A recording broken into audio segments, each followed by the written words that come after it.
Larger. She's my name is much later. That's what, this is the most important one.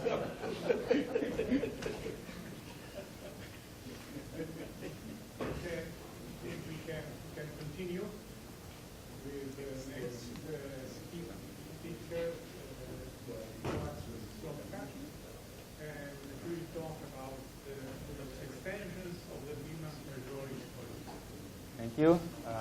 So let me first congratulate and mainly thank Vitali. So I'm not formally a student of Vitali, but in a very strong sense, I always felt like one. So I will talk about the Milman-Pajor inequality. Let me start with setting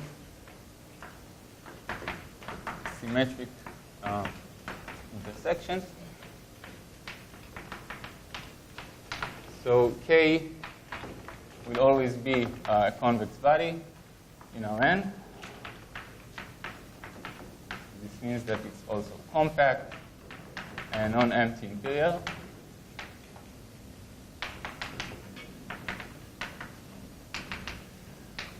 And we'll denote the center of mass of K as the very center about K, and the volume we denote by this absolute value. And the following quantity is known as the Kovner-Sikovich measure of symmetry.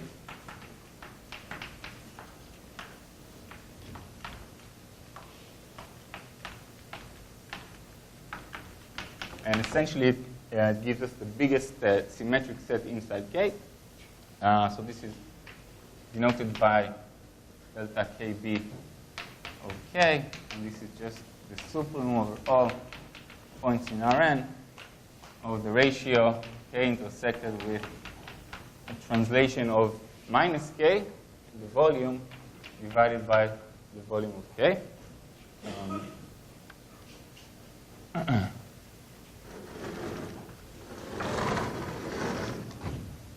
So one easy fact is the following. So we denote from now on also by fx this quantity K intersect the volume of K intersection x minus K. This is also just a convolution of the indicator of K with itself at the point x. And if you just integrate and take the supremum out of the integral, you immediately get that this measure of symmetry is bounded from below by 2 to the negative n. This is trivial. Now, a deeper result is due to Milman and Pajor. This is roughly the year 2000.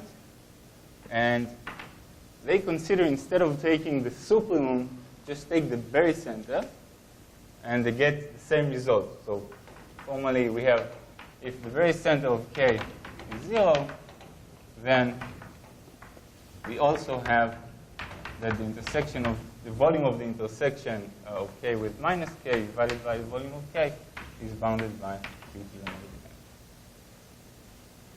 n. Okay, so I should say this is a very useful result. So Milman and Pajor used it to extend various results from asymptotic geometry to the non-symmetric setting. So for example, the existence of M ellipsoids, duality of entropy, both were mentioned in the beginning of the previous lecture. And one may ask about the constant. So for the type of results I just described, isomorphic type, you don't care so much about this constant. But as you'll see next, for us it will be important. So what is the conjectured extremizer here?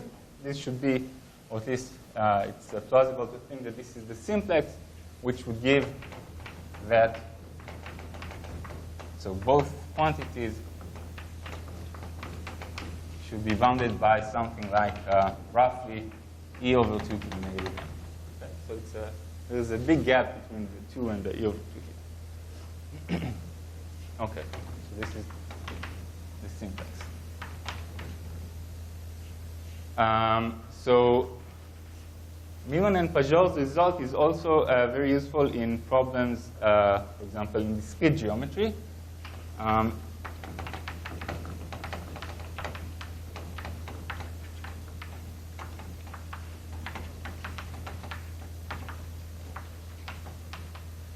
So our motivation specific, it's too low, okay.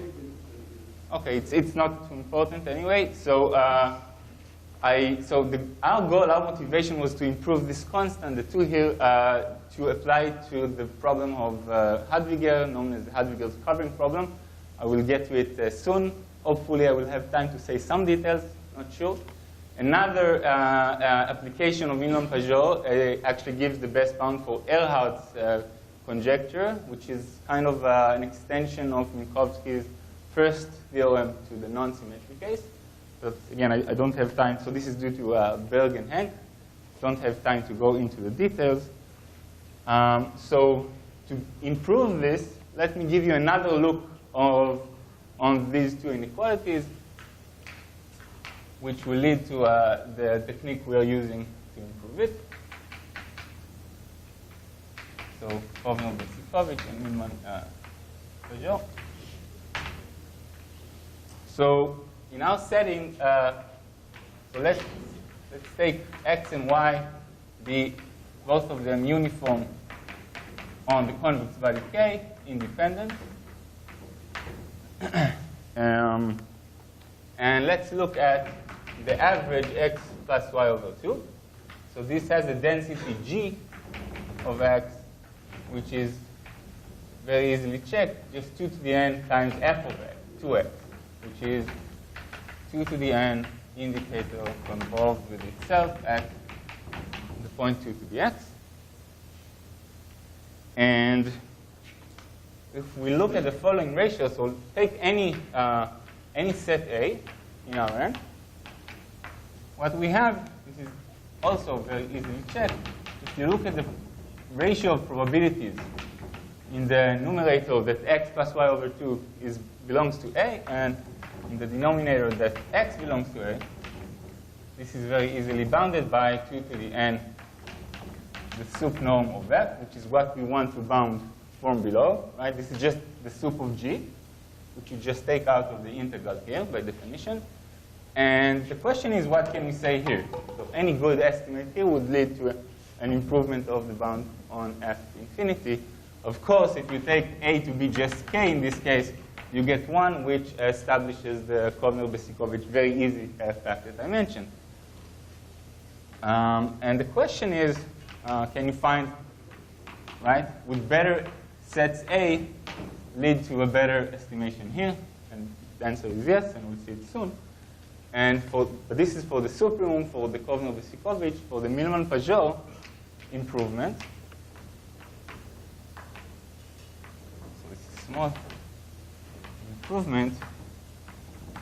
We need the following notation also, the following fact.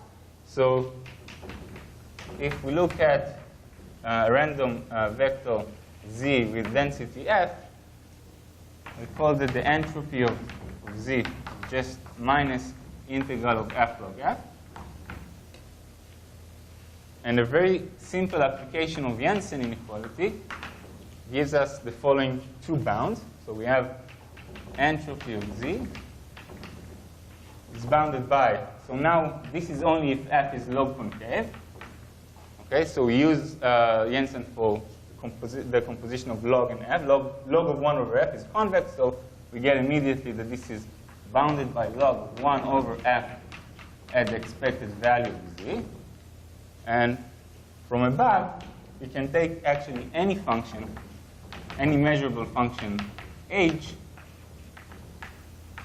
We have the following. So we have integral of f log h plus the integral, so log of the integral. And here we remember that we integrate over the support of f. So what we did here is just use Jensen on the log function. Okay, it's concave.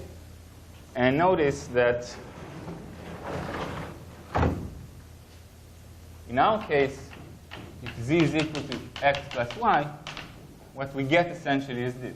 We get can subtract the entropy of X here, and we get this is bounding K over K intersection minus K. So here I assume that the Barrett center of K is 0.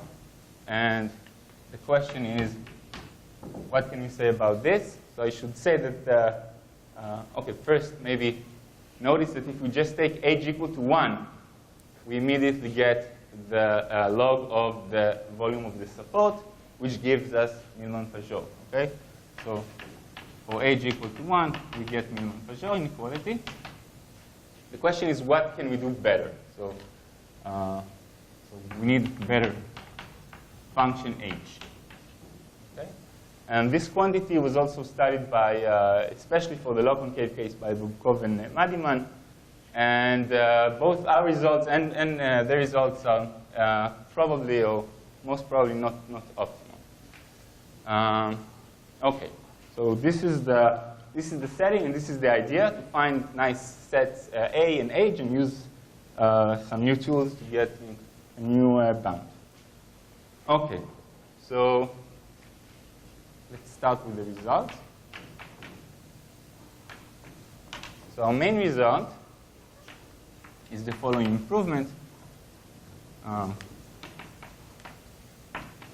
What we get is that both Kovner-Vesikovich measure of symmetry and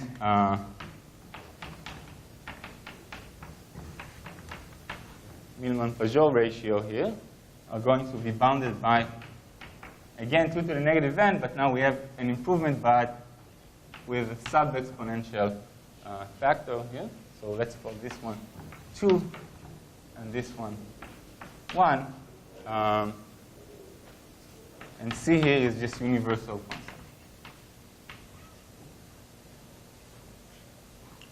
Okay, I should probably just want to denote these things here. So let's say A and B, so I can call them again.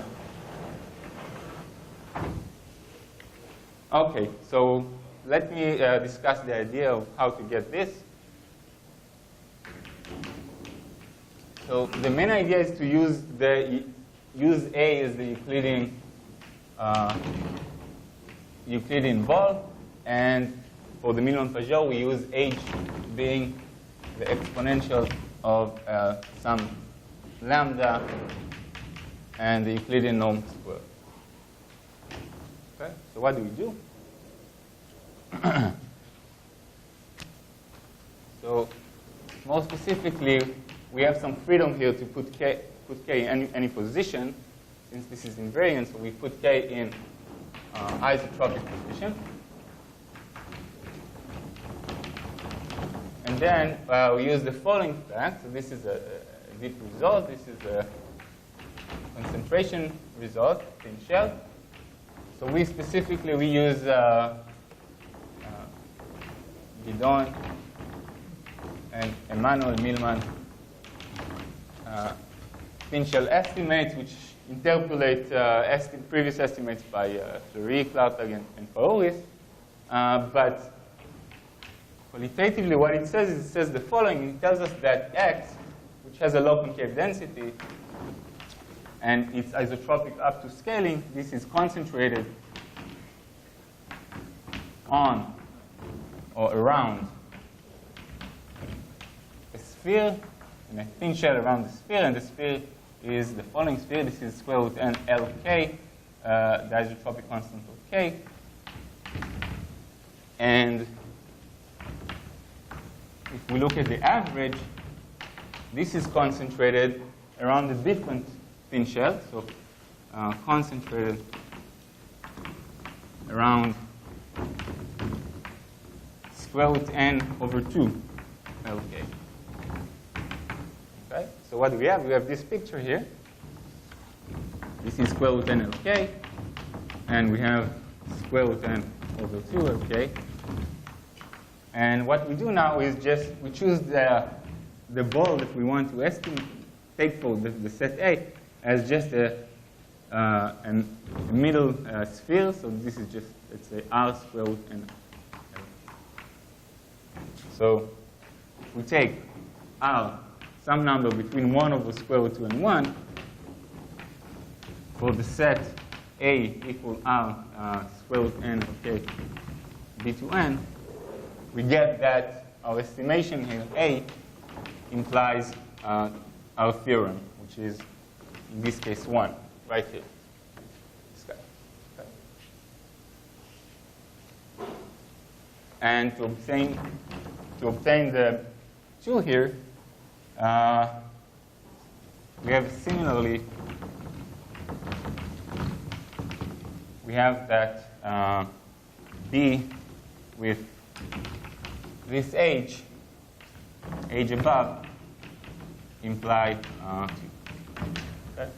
So I'm skipping, of course, the technical details, but essentially we need to optimize over the choice of lambda and the point, some points t. But we use the same geometric trick. Okay.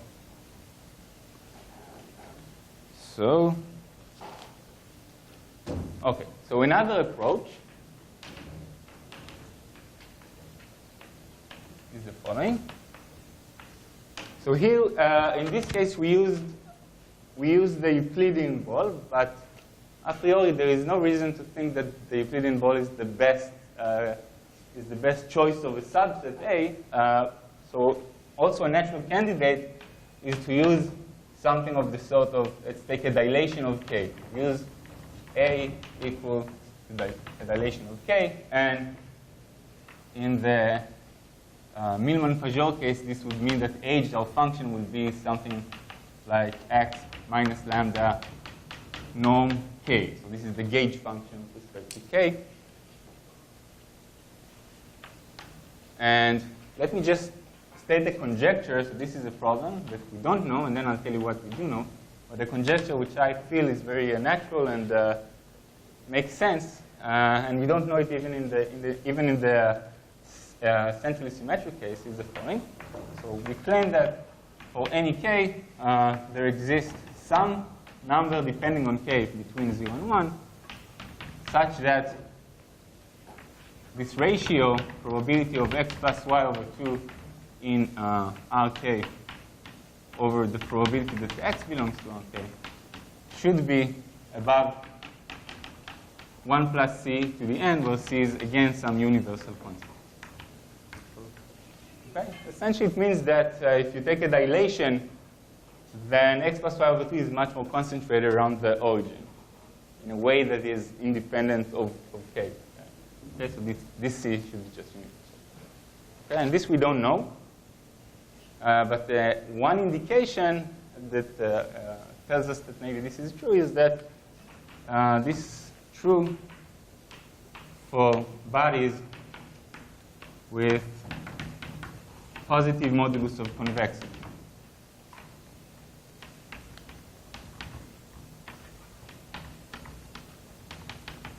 So without getting into definitions, if we take, so those of you who know, if we take k satisfying that delta k epsilon is greater than r, so r and epsilon are fixed, for this we have that this ratio here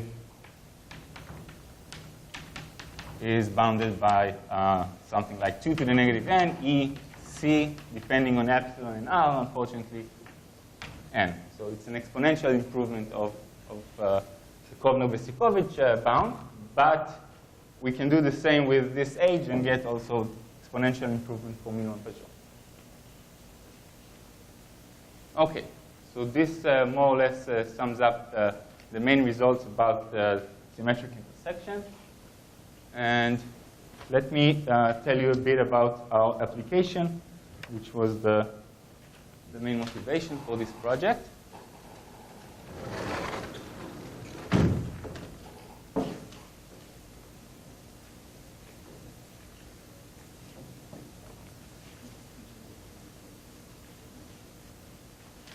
So the application is to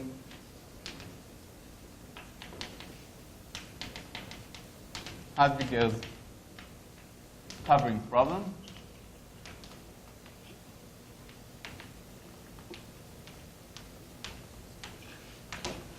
And let me state the problem. This is very easy to state. All we need is the notion of covering numbers. So if k and t are in Rn, say, then the covering number of k by t is going to be the minimal number of translates. So the translates are by x1 up to xn in Rn, such that, so that there exists n of these translates such that k is covered or contained in the union of all the translates of t. Okay? And a very easy to state question is the following. So this is a conjecture. This is a different chocolate. Okay. So the conjecture, this goes back to Levy for 2 dimensions in 55, and it was really put forward by Hadwiger in 57, but also independently using a slightly different formulation by Goldberg and Marcus in the early 60s. So it says the following: every k in Rn, convex body, you have the following bound for the covering number, which we denote by nk, which is the covering number of k by its own interior. Okay? Or if you want, you can think about a smaller homothetic copy. So the conjecture says that this is bounded by 2 to the n with equality exactly for cubes. So if and only if k is an affine n cube.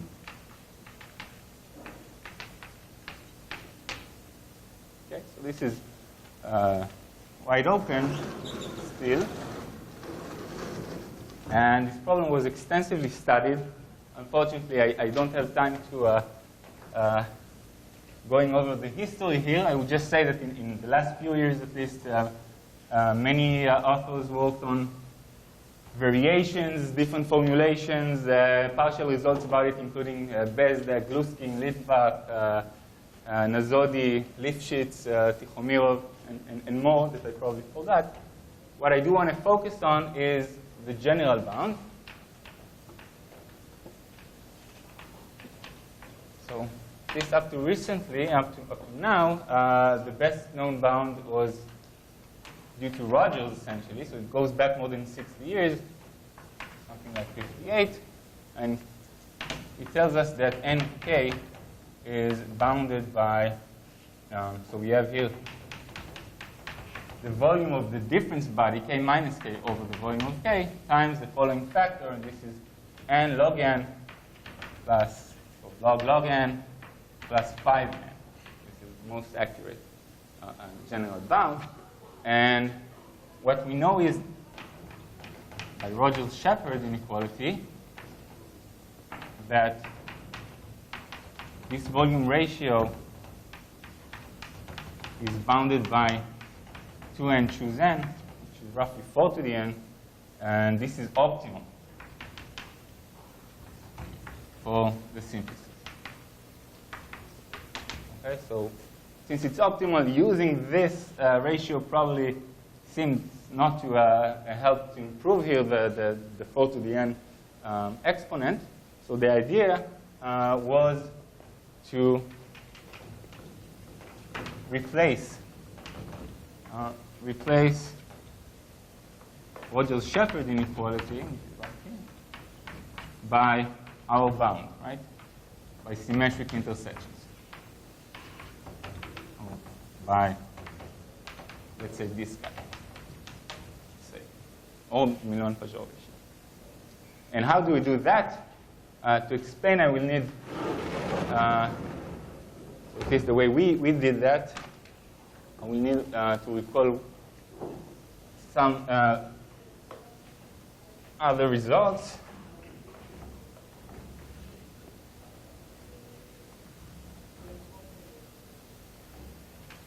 So to get that, we use, let me state the theorem first, so the corollary. So the theorem we prove is that nk is bounded by 2n choose n, but now we can get rid of the n log n factor and get here a sub-exponential improvement, which comes exactly from our theorem with the new bound for Kovner-Besikovich measure of strength. So how do we use Kovner-Besikovich? We need another ingredient, which is weighted covering numbers. So this is the things we are using are based on a joint work with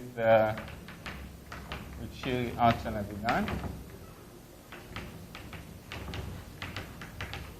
So I definitely don't have time to start discussing, explaining the notion here and the results, but I would just say just the definition and what we need. So the definition is going to be a weighted covering number is the infimum over the total mass of a measure mu, which satisfies the following. It should be positive, it should be discrete, and the covering relation is defined by the convolution of the measure with the indicator of t should be above the indicator of k. So this means that we cover the set k by t. And easy to check is that, of course, this is smaller than kt. And what we do need is to use the following result. We need a volume bound, which is k minus t over t. And another result, so this is 1. And another result, which says that we can go back from weighted covering numbers to classical covering numbers by the following inequality. K covered by T1 plus T2 is bounded by the weighted covering of K by T1, let's say plus 1, times a logarithmic factor of the covering number of K by T2. Originally, we had a lower order terms here, but they were removed by a work of Nazodi. Okay, so I don't have time to show you how Milman-Pajor or Kovner-Besikovich comes into play when by just very, very simple, wasteful estimates, but you can find out by yourselves, I guess. It's on archive. And yes, thank you. That's all.